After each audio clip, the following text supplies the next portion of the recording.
Hello, আসসালামু আলাইকুম। আমরা একটি ১০০০ বাই ১০০০ আর্টবোর্ড নিয়েছি। তো এখানে সুন্দরভাবে একটি সিম্পলি প্যাটার্ন করে দেখাবো। তো এখানে আমরা একটি পেন টুল দিয়ে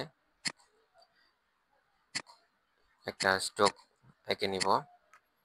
তো এটার স্ট্রোকটা একটু বাড়ায় দিব। তারপরে এটা কপি করে নিব। কপি করার পরে ছোট করব। এখন অ্যালাইনটা ঠিক করে নিব।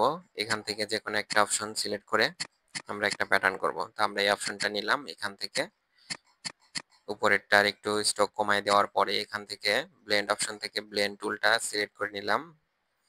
এখানে প্লাস থাকলে জিনিসটা ব্লেন্ড হবে। তো এখান থেকে ব্লেন্ড অপশন থেকে আমরা স্টেপটা নিব ২ নাম্বার অপশনটা। এখান থেকে এটা বাড়ায় নিতে পারবো, কমায় নিতে পারবো। তো একটা বাড়ায় নিয়ে এখান থেকে এটা এক্সপান্ড করে দিলাম। এক্সপান্ড করার পরে এটা ট্রান্সফার থেকে রিফ্লেকশন করে দিলাম ভার্টিক্যালি ভাবে। এখন এটা কিন্তু একটা সুন্দর শেপ হয়ে গেল। আমরা কিন্তু এটাকেই প্যাটার্ন করে দেখাবো এখন।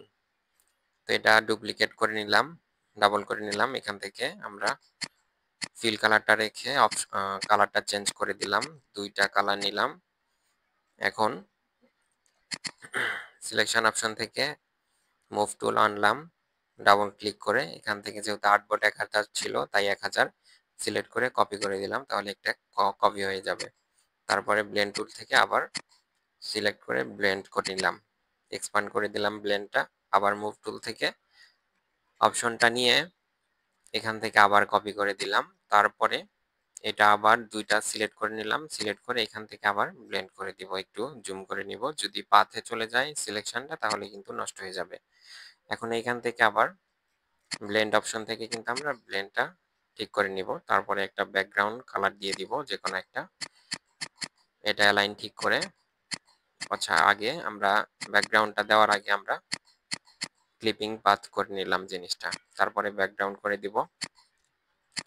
এখন যেকোনো একটা কালার দিয়ে ব্যাকগ্রাউন্ড করলে দেখা যাবে যে জিনিসটা সিমলেস প্যাটার্ন হয়ে গেছে। তো এইভাবে বিভিন্ন জামায় ডিজাইন করা হয়। তারপরে পর্দা, বিছানার চাদর এভাবে করা হয়। তো সবাই ভালো থাকবেন।